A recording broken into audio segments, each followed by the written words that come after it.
Boa noite, irmãos e irmãs.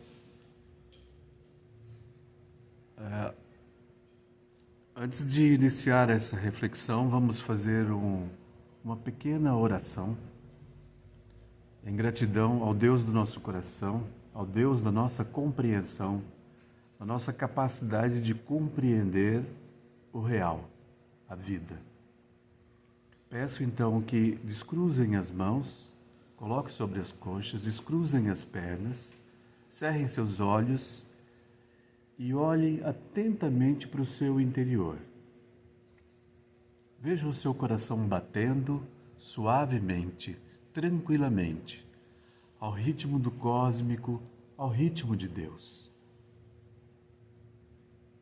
Visualizem os seus pés suaves, tranquilos, o sangue circulando, as células trabalhando.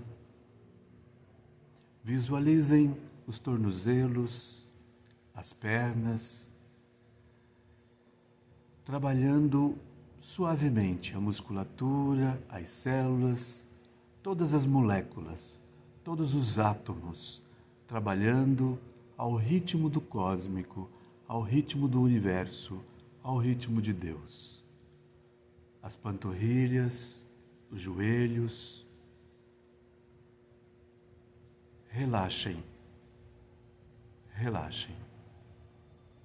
As coxas, a pelvis, os órgãos nessa região funcionando perfeitamente, harmoniosamente, ao ritmo do cósmico, ao ritmo de Deus.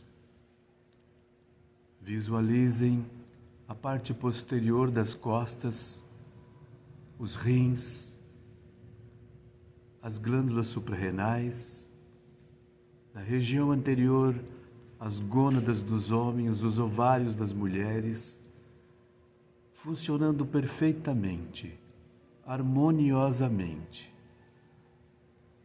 Todo o abdômen e os seus órgãos funcionando perfeitamente. Relaxem, relaxem. A região do tórax, os pulmões funcionando perfeitamente. Cada ar que expiramos, renova-se a vida, a força vital em nós. E o coração distribui essa força vital para todos os órgãos, para todas as células, todo o nosso organismo. Relaxem. Relaxem as costas, os ombros. Relaxem. Relaxem o couro cabeludo, a testa, os olhos, para que possamos ver o mundo com mais clareza. Relaxem. Relaxem os lábios, o nariz, relaxem a língua, para que possamos falar palavras com propriedade, palavras de amor, palavras que advêm das profundezas do nosso ser e que possam elevar o espírito de cada um de nós a outras dimensões e àqueles que nos rodeiam possam se servir das nossas palavras. Relaxem. Relaxem. Ouça a voz interna do Mestre interior, do Ser Divino que habita em cada um. Amado Deus do meu coração, amado Deus da minha compreensão,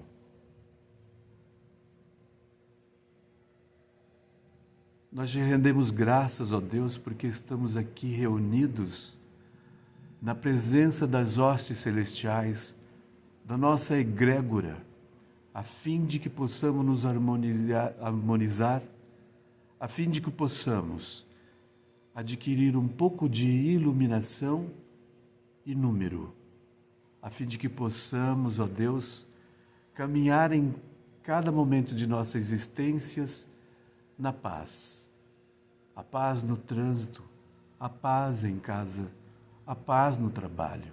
Que cada momento seja de mansidão em nosso ser, em cada olhar, em cada gesto, em cada palavra. Que possamos sempre ter a paz e a mansidão como guia, como horizonte, como momento presente na nossa existência. Pai nosso que estais nos céus, santificado seja o vosso nome. Venha a nós o vosso reino e seja feita a vossa vontade, assim na terra como no céu. O pão nosso de cada dia nos dai hoje e perdoai as nossas ofensas, assim como nós perdoamos a quem nos tem ofendido. E não nos deixeis cair em tentação, mas livrai-nos de todo o mal. Assim seja.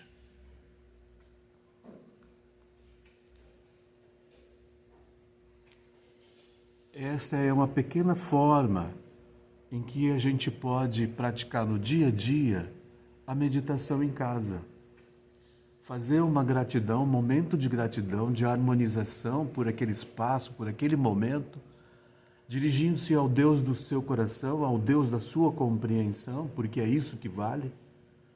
Esse Deus que não é inominável, né? Aos santos que muitas vezes chamamos os anjos e arcanjos. Isso não é importante para a espiritualidade se provém de uma tradição cristã ou católica. Isso não importa para a nossa compreensão. O importante é que nós compreendamos que existe uma realidade espiritual maior, apenas isso. Para as dimensões superiores, não importa de que forma nomeamos. Se são anjos, se são arcanjos, se Santo Agostinho, se é São Paulo, isso não é importante. O importante é que nós nos harmonizemos com as hostes celestiais, com as entidades dos planos superiores, a fim de que possamos ter entendimento e compreensão da realidade da vida. Nossos estudos prosseguem como consciência, seria a medicina da alma, para que a gente possa entender essas dimensões da meditação e o que elas podem afetar os nossos corpos sutis. E de que forma nós podemos alimentar cada vez mais a nossa energia com o cósmico, com a natureza, com o alimento, com a terra, né? Que a gente possa, então, ter esse entendimento para que a nossa meditação não caia no vazio da incompreensão dos corpos sutis que nós temos. Mas, revendo os estudos, vi que tem alguns aspectos importantes do duplo etérico que eu gostaria de ressaltar. O duplo etérico, nos processos de desencarnação, é vedada a existência do duplo etérico no plano espiritual, tá? Devido à densidade do duplo etérico, ou seja, só vai o perispírito ou o psicossoma, né? É uma lembrança que a gente vem trazer. É de capital importância estudá-lo a fundo, principalmente para se compreender o efeito e a função desse corpo nos casos de desencarne, através, por exemplo, do suicídio e por parte daqueles que se mantêm apegados aos instintos inferiores da carne. Tá? Pois ele desempenha, nesses casos, um papel muito importante. O duplo etérico mantém tais espíritos prisioneiros das sensações carnais, mesmo após o desencarne. Isso é importante até para que nós compreendamos que no nosso desencarne nós podemos estar melhor ou não preparados para esse momento de volatilização do psicossoma. Ou ele fica prisioneiro, ou ele vai para o lugar onde deve pertencer.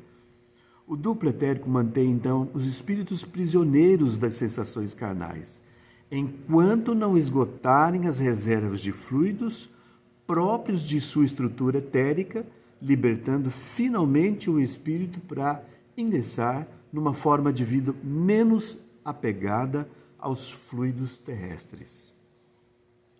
Em circunstâncias normais, com a dissolução das células físicas através do desencarne, o duplo dissocia-se logo após algum tempo, voltando aos seus fluidos a integrar-se na atmosfera terrestre. Então, o duplo etérico, fica retido na superfície, dilui-se como energia da Terra. Pode deixar o espírito prisioneiro conforme a sua ligação com o plano da Terra, com as coisas carnais. Tenho visto que, das muitas informações do plano espiritual, que isso depende muito da nossa condição moral. A nossa condição moral. A nossa condição moral, e vejo que não é suprimir ou negar os nossos desejos. Suprimir, por exemplo, na questão do celibato, há uma negação em alguns e outros há uma supressão da questão da sexualidade. Tanto a negação como a supressão são fugas. E fugas não é uma superação no sentido verdadeiro de vencer aquela etapa, aquela questão energética que internamente é um confronto muito grande para aquele ser. Então nós temos que investigar mais a fundo o que as energias representam em nós, o que elas significam em nós. E isso é através da meditação que nós podemos então vencer essas etapas.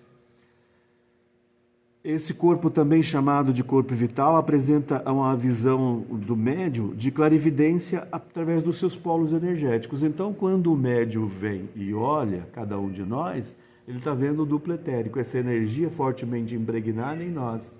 É ela quem descreve, toda a constituição, ela é de constituição de natureza radioativa, Essas energias são transformadas através dos nossos chakras, em especial recebidas através do chakra coronário, localizado referência muito próxima com a glândula pineal, que fica no centro da nossa cabeça, um pouquinho para trás da glândula hipófise. São dois centros glandulares importantes, sendo a pineal, no centro da cabeça, a mais importante. A mais importante porque ela é nossa conexão com a espiritualidade.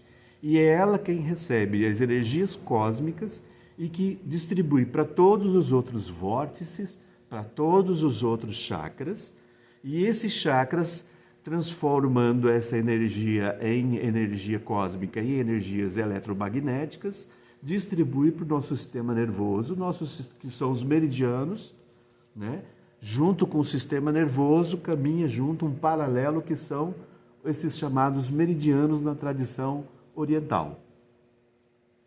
Então, todo o nosso sistema nervoso, ele tem uma relação direta, íntima com os meridianos.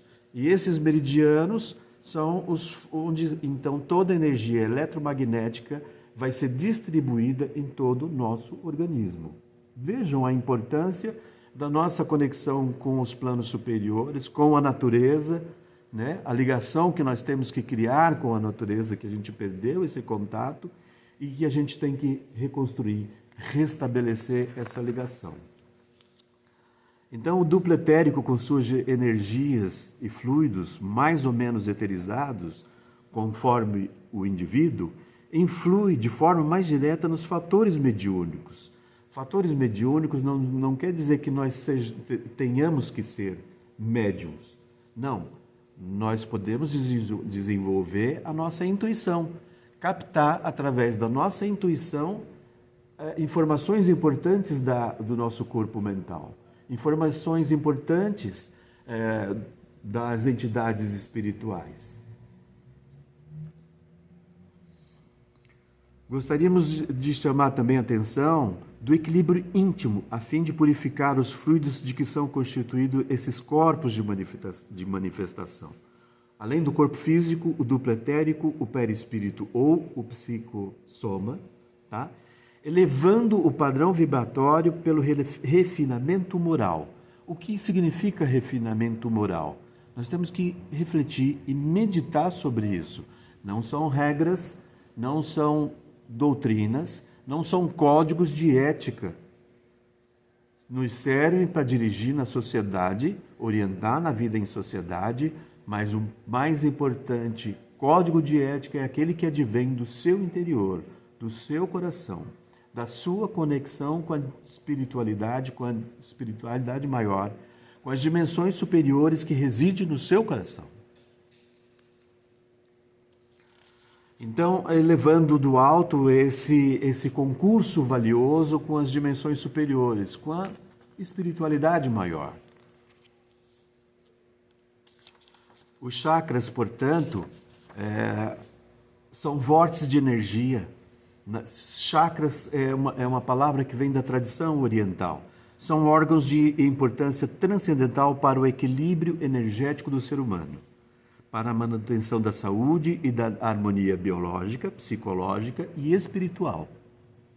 Esses órgãos de percepção e transmutação de energias extrafísicas são de vital importância para todo aquele que se propõe a atingir estados superiores de consciência ou sua evolução anímica. Uma ressalva faço para essa questão de evolução anímica ou desenvolvimento espiritual. Cabe ao nosso entendimento referir como evolução ou desenvolvimento espiritual. No entanto, quando a gente chegar a nível de conhecimento ou de harmonização com o nosso corpo mental, a gente vai chegar à conclusão de que não existe evolução espiritual, não existe desenvolvimento espiritual para o que já está evoluído, para o que sempre foi, na verdade, e que é o corpo mental, que é o ser divino que reside em nós. Então, quem que desenvolve espiritualmente? Porque ainda separamos, nós temos uma forte tradição dentro de uma metafísica ocidental, onde nós separamos sujeito e objeto. Nós somos um ego separado do mundo extrafísico, quando deveria ser todo uma coisa e única, né? De uma outra perspectiva. Essa separação, essa fragmentação, faz com que a gente não compreenda essa questão da evolução. Nós achamos que estamos evoluindo, né? É importante que numa fase inicial da nossa existência a gente pense assim, para que a gente vá então cultivando algo e almeje algo que seja essa evolução. Mas não há evolução, mas uma manifestação cada vez maior daquilo que já reside desde sempre e é dentro de cada um de nós. Então não há evolução para o que sempre é, para o que sempre foi e sempre será. O nosso ser divino é o nosso corpo mental, onde tudo está ali. Isso reside em nós. Desde eras remotas, quando o princípio espiritual estagiava nos reinos elementares da natureza, elaboraram-se os vórtices energéticos com vistas ao aprimoramento e evolução da humanidade. Uma demanda que foi cada vez mais expressiva para uma ascensão espiritual. A natureza, de forma geral, onde se observa o acúmulo de energias ou forças, nota-se a formação de turbilhões ou motos vorticosos. São chakras. Então, não só o nosso corpo físico tem chakras, mas a própria Terra é um organismo vivo. E ela está sentindo todo o drama que nós já causamos sobre a superfície dela, sobre a nossa Terra. A Terra é um organismo vivo e a gente não se deu conta disso. A gente não se deu conta. A gente não se deu conta que isso aqui tem uma sensibilidade tremenda. Isso aqui tem uma sensibilidade atroz. Elas se falam entre si, se comunicam entre si. Vocês coloquem uma planta ao lado da outra, elas mudam o comportamento, elas crescem diferente, elas vivem diferente e elas percebem e absorvem as nossas energias como nós absorvemos delas. A gente não se dá conta disso. A função dos chakras é de realizar e manter as transferências das energias advindas dos diversos reinos da natureza, desde as energias cósmicas até as ambientais. contribuindo para a integração do espírito com seus vínculos de manifestação, o perispírito e o corpo físico. Embora a quantidade de chakras seja muito grande, quando se trata deles nos diversos tratados espiritualistas, geralmente fala-se apenas dos 7 chakras. Tá? No entanto, todos esses chakras irradiam basicamente 3 cores, refletindo energias eletromagnéticas ou do plano astral, constituindo essas cores o vermelho, o amarelo e o azul. No entanto, cada um deles vai ter uma predominância maior de uma cor e um som vibratório em que ele pode se manifestar, ele pode ser ativado de forma mais intensa. Pode ser esse som, um som vocálico ou um mantra. Tá? A gente vai falando de forma genérica para que vocês também se sintam à vontade de investigar e pesquisar isso. Isso é muito importante, porque a gente aqui só está na função de mostrar que há possibilidade. Temos insistido na meditação e parece que a gente começa a colher frutos disso. Não só no processo de harmonização com o trabalho que vem sendo feito no sítio, com o nosso irmão Zé Pereira, mas de nossos próprios irmãos aqui estão percebendo a necessidade. Esse período de pandemia foi um período que as pessoas sentiram essa necessidade de entrar dentro de si mesmas, fazer um mergulho interior, é o busca-te a ti mesmo, é o conhece-te a ti mesmo da antiga Grécia, no templo de Apolo, desde sempre, conhece-te a ti mesmo. E esse conhece-te a ti mesmo é conhecer, mas observando com muito carinho, sendo um observador, sem julgamento, sem avaliação. Essa pequena meditação você vai deixar passar na sua tela mental o seu dia sem julgamento, sem avaliação, sem condenação, ou seja, sem sentimento de culpa. Você vai ser apenas um observador. Quando você estiver meditando e olhando a sua tela mental dessa forma, você vai estar no seu dia a dia olhando para o outro, não pensando no outro. Se ele é assim, se ele é assado, que são os pequenos segredos. Nós temos grandes segredos, todos nós temos grandes segredos ou pequenos segredos. Às vezes estamos conversando com o outro e fazendo o julgamento dele. Nossa, esse cara perdeu os cabelos muito cedo. Podia estar cabeludo, mais bonito, né, Walter? Está passando na sua tela mental um julgamento do outro. Nossa, essa fulana engordou. Nossa, está assim, cheio de ruga. Nossa, Nós estamos fazendo o julgamento do outro.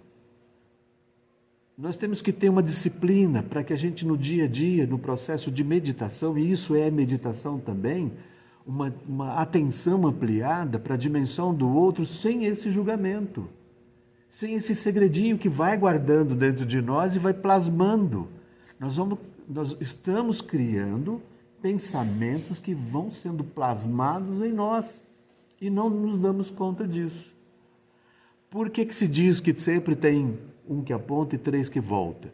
Porque todos esses pensamentos que ficam plasmados em nós. Ficam plasmados e se avolumam, vão criando vida, são as tais formas pensamento. Muitas vezes o nosso irmão José falava de formas pensamento, a gente não tinha muito entendimento. O que é isso, forma pensamento? Forma pensamento?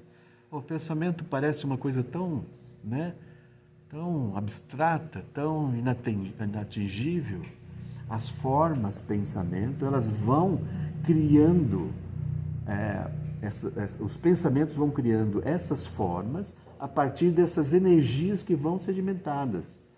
Vão criando fortes raízes dentro de nós e se alimentando do nosso ectoplasma, de toda essa convulsão que vai formando cada vez mais e mais pensamentos. Ou seja, é bom se livrar desses segredinhos. É bom se livrar de segredões do passado, das mágoas, dos ressentimentos. A meditação vai te possibilitar isso. Ver com mais carinho, ver com uma sensibilidade, como observador sincero do que isso significa, mas sem julgamento, sem avaliação. Isso é meditação. isso vai te dar uma outra condição de vida, uma outra paz no trânsito, no trabalho, na vida familiar, vai te dar uma outra percepção, vai te trazer um caráter de mansidão na sua vida. Mansidão é um dos 9 dons do Espírito Santo. Entendo como sendo o dom mais maravilhoso, que Jesus era manso e suave. A gente vê isso claramente, né, em todas as passagens da Bíblia, né, dos evangelhos, que ele é manso e suave. A mansidão, ela derruba a muralha, né? Ao contrário do que a gente pensa, que a mansidão não tem autoridade, a mansidão tem autoridade, você tem autoridade. Porque quando você precisar descer a espada, você vai ter a justiça divina do seu lado.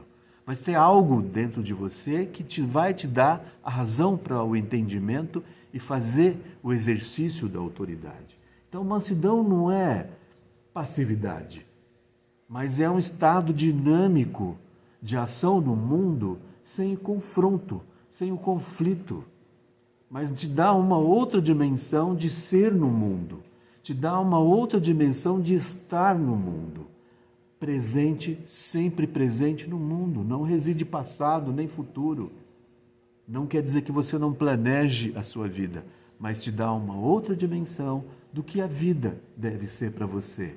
É o presente contínuo, não memória, não condicionamento, não dogma, não doutrina te estigmatizando, mas o ser presente em cada momento da sua existência. Estou falando contra a doutrina, contra os dogmas? Não. Cada um de nós tem uma compreensão da realidade espiritual. Cada um de nós tem uma compreensão do significado da existência. Cada um de nós deve beber dessa fonte da forma mais sábia possível. Buscar uma pré-compreensão disso. A pré-compreensão significa se propor no estado de meditação para que você tenha real entendimento, real compreensão do significado disso na sua existência.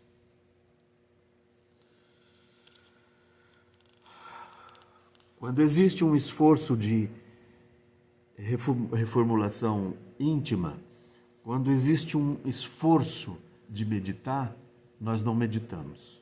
Quando existe um esforço muito grande para que a gente se transmute, a gente não consegue a transmutação. A nossa postura deve ser a de uma disciplina, de uma pré-compreensão, como disse, para que a gente entre no estado de observador. O esforço não nos modifica. O nosso esforço não é capaz de fazer essa transmutação do nosso ser, ou a aparição, ou a abertura para outra dimensão da realidade da existência.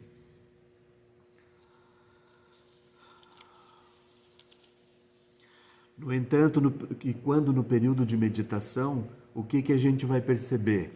Né? A gente pode não perceber, mas à medida que praticamos, podemos observar nos outros uma iluminação, uma luz na região dos chakras. A gente vai desenvolvendo essa capacidade. Isso é mediunidade. Nós todos somos médiuns e não sabemos disso.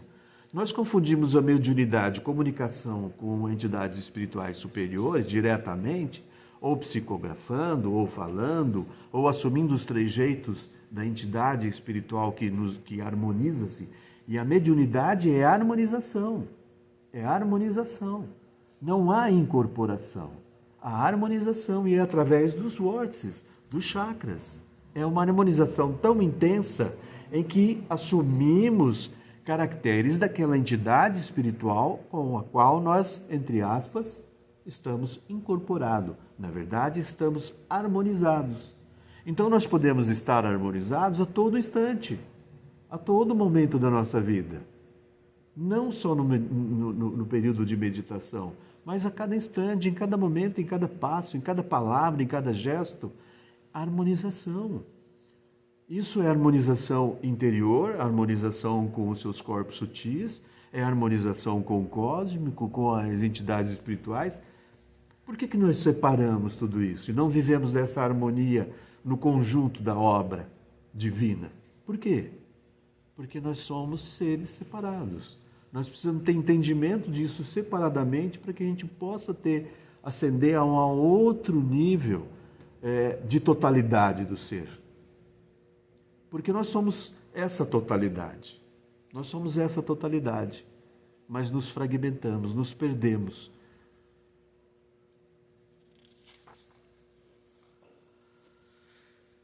Então, o chakra coronário é o primeiro chakra, né? Ele diz respeito à pineal. Vou falar como o nosso tempo está, então nós vamos fazer agora, vamos dar continuidade a esse estudo em cada encontro, vamos fazer essa pequena meditação antes, né?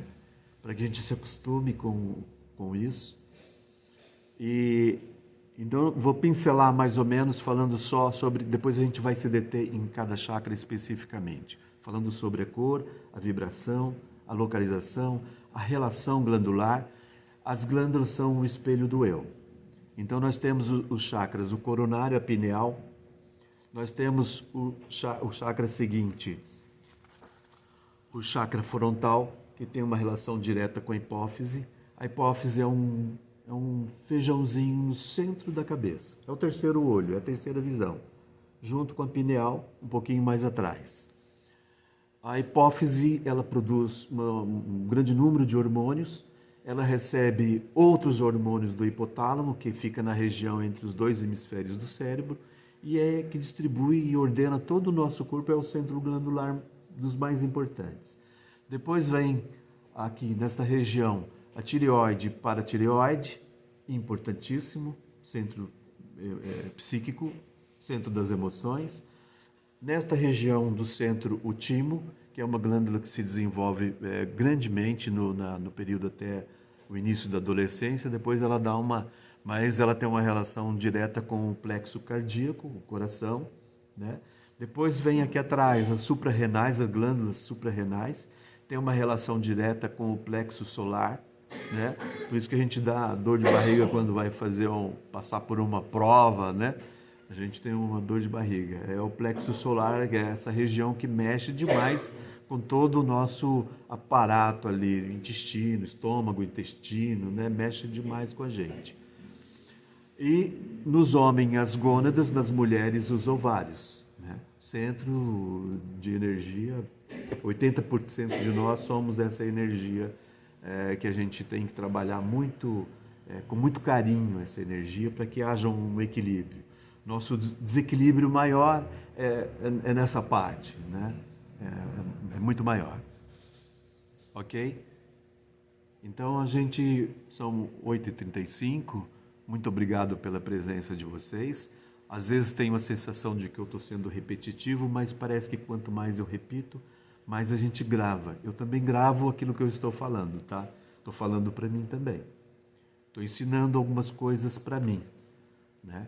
Eu acho que a gente tem que ter a humildade de estar sempre refletindo, mas sempre a reflexão é sempre o primeiro e mais importante, sou eu no processo de reflexão.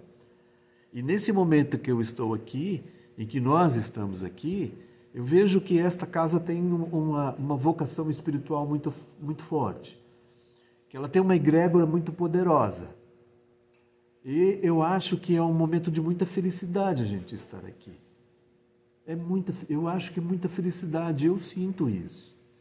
E toda vez que eu estou aqui, eu tenho me emocionado, porque eu sinto que aqui é muito forte. E eu acho que é um privilégio a gente estar aqui. É um privilégio muito grande.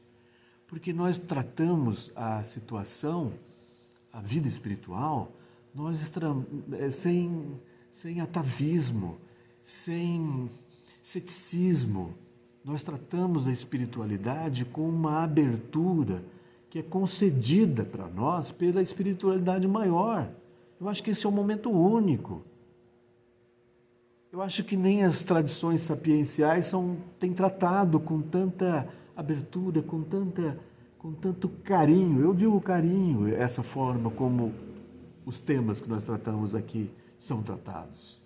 entendeu? Ainda que um ou outro goste da leitura mais kardecista, goste de fazer um estudo mais profundo, ótimo. Que cada um siga a sua vocação, o seu estudo. Mas o mais importante é que nós podemos estar aqui e abrir para uma outra dimensão de compreensão, de entendimento do que realmente é a vida espiritual, do ser espiritual que nós somos. Nós somos seres espirituais, transitoriamente vagando sobre a Terra, sobre a superfície desse planeta, transitoriamente. Provavelmente reencarnaremos, muito provavelmente. Mas que a gente possa emanar, que possa se aproximar mais do nosso ser interior, do ser divino que reside em nós, para que a gente faça uma jornada com menos dor e sofrimento. E que a dor e sofrimento seja visto com muito carinho, porque faz parte do nosso processo de estar aqui e passar por dor e sofrimento. Uns mais, outros menos. Mas o que é menos para mim? Pode ser muito para mim, aquilo que você vê como menos. Pode ser muito o que o outro passa e a gente fica julgando o sofrimento do outro. Nós estamos sempre julgando. Então, palavra básica, não julgarás. Orai e vigiai. Aí nós conhecemos a verdade vai nos libertar. Sempre. Só assim a gente conhece o amor ao próximo. Só dessa forma.